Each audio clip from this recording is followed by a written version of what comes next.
Good evening, everyone. This is Srikanth Rajan, and welcome to a brand new episode of Market Pulse. Yes, this is a brand new episode of a new initiative from FPI Invest, where we will discuss on what happened last week and what could be expected for the next week.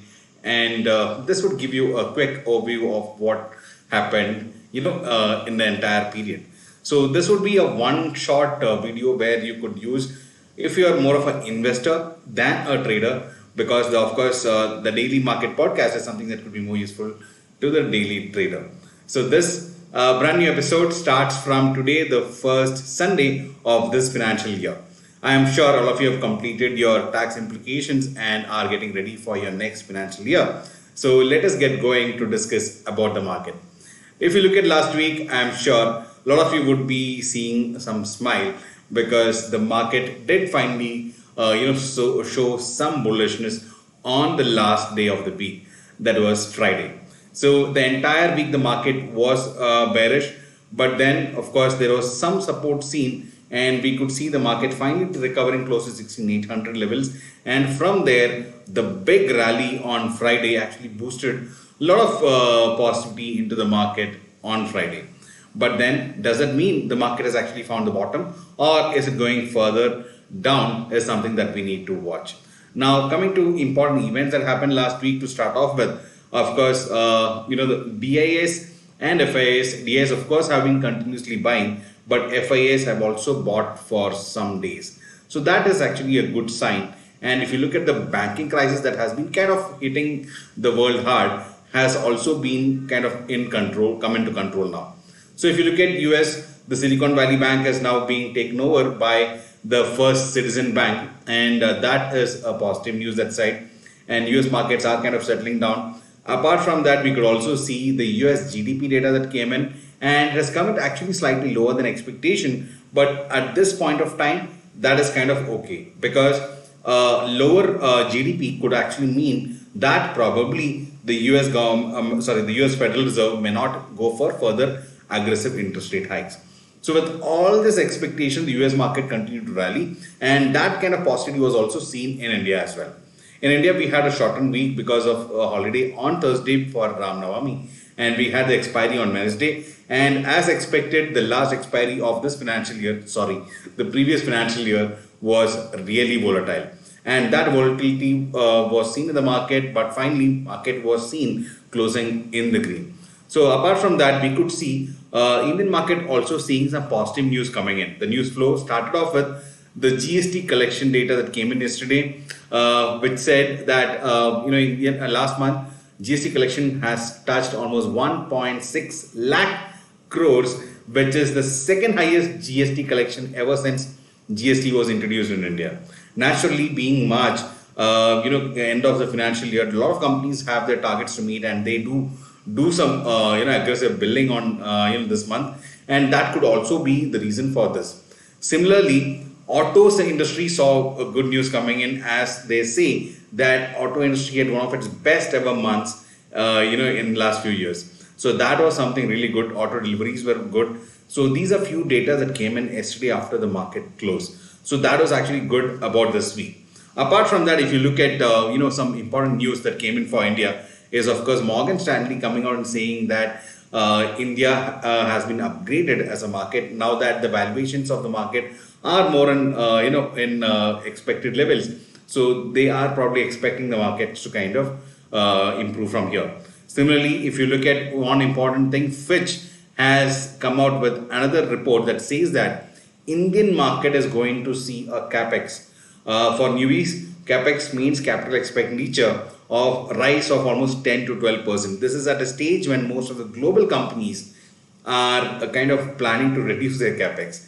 So this is a great sign for India, especially it would be a great sign for stocks which are into infrastructure, that could actually kind of boost these stocks. So example, stocks like L&T and Asian Paints. So all these are companies which could benefit from such a capital expenditure coming in. And of course, this is a great thing for the manufacturing sector as well. So stocks like Sonacom and Sansera would also be in focus. Apart from that, if you look at some stock specific news, Adani was back in news last week. So after kind of settling down for the past few weeks, last week Adani saw some selling when one of the news magazine actually came out saying that though Adani says that they've prepaid a lot of loans, that is not filed with the SEBI yet. So it has not been filed officially. So that kind of gave some jitteriness in the market. But then Adani has come out and said that do wait for the March filing to happen and you will see that. But however, questions are still lingering on that side. But one important thing to note, the next day there was a article in Economic Times stating that Adani is going to pre-close some more loans. Of course, that is something that needs to be watched on that counter. Apart from that, Reliance was seen in news because Reliance was continuously falling for the last few weeks. I'm sure you would remember that, right? So Reliance has been continuously falling for past few weeks, but from there, last week, especially on Friday, there was a huge rally, almost a short covering rally, I would say, which made the Reliance go up by more than 4%. There was also news that Jio is actually planning to kind of separate Reliance Financial Services that would actually probably become the Jio Finance as a new company, and that would that was kind of, I mean, it's still not finalized, but they have called for a investors meeting to finalize on this, and if that happens, there are chances that this would be listed as a brand new company, and for every shareholder of Reliance, they would get one equal share of Jio Financial. So this is kind of expected, and this also kind of boosted Reliance. Along with that, there was also news that Reliance is one among the top 11 companies in India which has been given the contract to build solar panels. So this also means that Reliance is now getting into manufacturing of solar panels. So that is of course a great news. So all these put together, we could see Reliance actually kind of pulling up better. IT sector was in focus because most of the IT sectors of course were in oversold zone. Infosys rallied up, Tech Mahindra, HCL Tech. So most of the IT stocks did kind of recover, including TCS. So that is also good news. And this, of course, came in on Friday. So naturally, the market is trying to lift off. But would I call this bottoming and rising process? I would still say no. There would still be probably a fall one more time for it to take up, start its upward journey. So this could more of be happening because one, I think, guess could be, being the new financial year. As a financial year was coming to an end on 31st, so there could be some mutual funds and other DIAs actually trying to buy some stocks on that day. So to probably show their performance of their fund and all those things also could happen. So that could be also one of things that could trigger this moment. However, things can be only finalized on what will happen to the market on Monday. Of course, I will discuss that in the next part of this video where we'll be discussing about the next week. Apart from that, we could see Vedanta announcing their next dividend. As usual, they have announced a big dividend of rupees 20.5 rupees per shareholder, per share, and that is of course additional to all the beautiful dividends that they've given in this entire financial year. So definitely they are trying to pull out some fund because one thing you should remember, Vedanta itself has a huge holding of their own shares. And all this dividend money is actually probably being pumped in to the company in UK, which is already in trouble. So definitely this did not excite the investors. We could see Vedanta not moving much in spite of this announcement. So apart from that, if you look at some important news coming in from Union Defense Ministry, so they have actually given a lot of contracts to companies like BEL, Bharat Electronics and all those things. Sorry, BEL and Bharat Heavy Electricals. So we could see all these stocks kind of rising up. In fact, at one point of time, BEL was up by almost 6%. So I'm sure all those members who are holding BEL should be happy with that as the stock is going to see some recovery from here. Even Larsen & Toubro was in news because their power transmission and distribution business has received a lot of orders. So in fact, if you see L&T has been very close to its 52-week high for a really long time. So hopefully that's something with all this infra push can see some rally on the L&T side. Apart from that, if you look at the next week, now coming to about next week, I would say the most important thing is next week is a very short week.